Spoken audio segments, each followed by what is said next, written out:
సంస్థ అని అంటే వాళ్ళు పంపించారు. ఒక నిమిషం, నేను దాన్ని క్వశ్చన్ చేయట్లేదు. ఎన్డీఆర్ఐ ఏం చెప్పిందో వాళ్ళ కవరింగ్ లెటర్లో, these samples were tested by laboratory in house methodology, మా సొంత మెథడాలజీతో మేము దీన్ని పరీక్ష చేశాం, which is not a routine method. ఇది జనరల్గా ప్రాక్టీస్లో ఉండేటువంటి మెథడ్ కాదు. ఇప్పుడు మనం బ్లడ్ శాంపిల్ ఇస్తాం, తిరుపతిలో ఇచ్చినా, ఢిల్లీలో ఇచ్చినా, విజయవాడలో ఇచ్చినా బ్లడ్ శాంపిల్కి 2-3 రెగ్యులర్ మెథడ్స్ ఉన్నాయి. ఇది అట్లా ఎస్టాబ్లిష్డ్ మెథడ్ కాదు. దీనికి థర్డ్ పార్టీ వ్యాలిడేషన్ ఇంతవరకు జరగలేదు, పెండింగ్లో ఉంది. సొంత మెథడాలజీ, జనరల్గా చేసే మెథడాలజీ కాదు, దీన్ని థర్డ్ పార్టీ వ్యాలిడేషన్ జరగలేదు.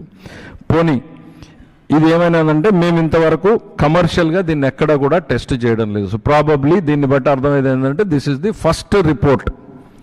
దీనికి వ్యాలిడేషన్ ఉందా లేదా అనేటువంటిది మనం తర్వాత పక్కన పెడదాం.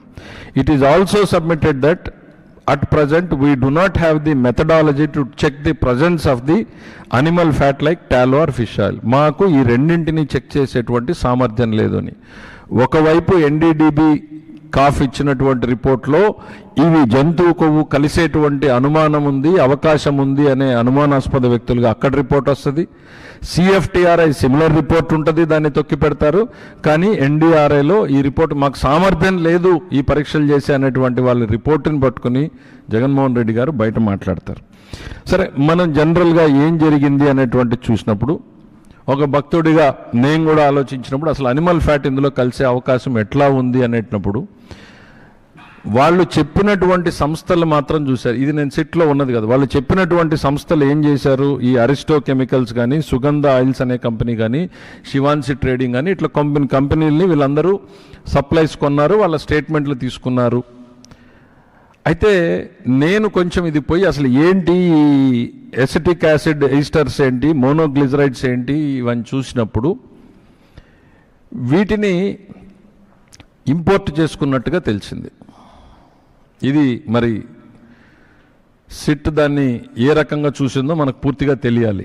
ఇంపోర్ట్ ప్రధానంగా భారతదేశంలోకి ఎక్కడి నుంచి వస్తుంది అని చూసినప్పుడు కొరియా నుంచి ఎక్కువ దిగుమతి అవుతా ఉన్నట్టుగా తెలిసింది.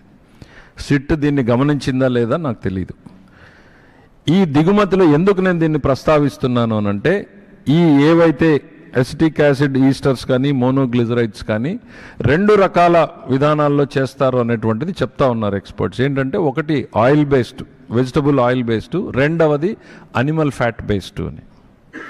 సో అనిమల్ ఫ్యాట్ బేస్డ్ చేసినప్పుడు ధర తక్కువగా ఉంది అంతర్జాతీయ మార్కెట్లోని.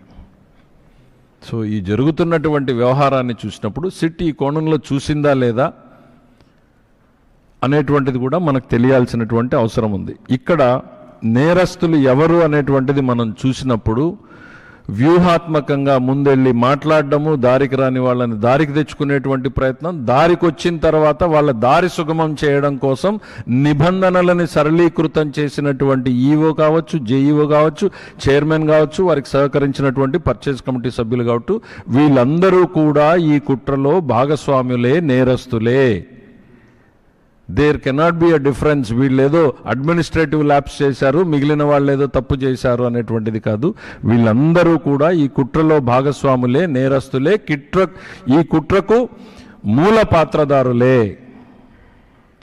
రెండవది, ఇందులో ఈ ఎన్డీఆర్ఐ చివరిగా ఏదైతే వాళ్ళు ఇప్పుడు చెప్తా ఉన్నారో, ఎన్డీఆర్ఐ మాకు రిపోర్ట్ ఇచ్చింది అనేటువంటిది, ఇందులో 2 వ్యక్తులు ఉన్నారు.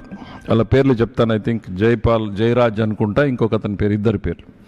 వాళ్ళిద్దరూ కూడా ఈ ఎన్డీఆర్ఐలో పనిచేసేటువంటి వ్యక్తులు. వాళ్ళు ఇప్పుడు ఇందులో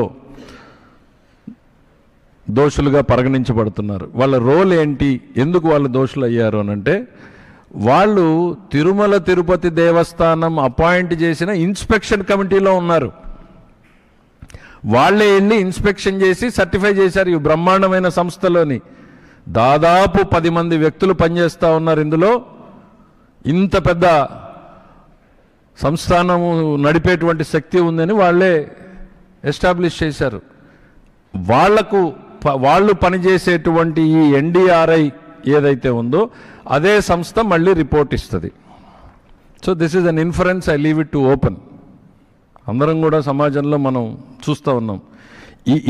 ఈ ఎన్డీఆర్ఐ సంస్థలో పనిచేసేటువంటి 2 వ్యక్తులే టీటీడీలో సెలక్షన్ కమిటీలో, ఇన్స్పెక్షన్ కమిటీలో వెళ్తారు, అది అద్భుతమైన సంస్థ అంటారు. ఇవాళ మళ్ళీ అదే సంస్థకి టెస్టింగ్కి వెళ్తుంది. ఆ సంస్థ గత ల్యాబొరేటరీ విధానానికి భిన్నంగా నివేదికని మా దగ్గర సామర్థ్యం లేదు అంటే మీరు ఏమైనా ఆలోచించుకోండి.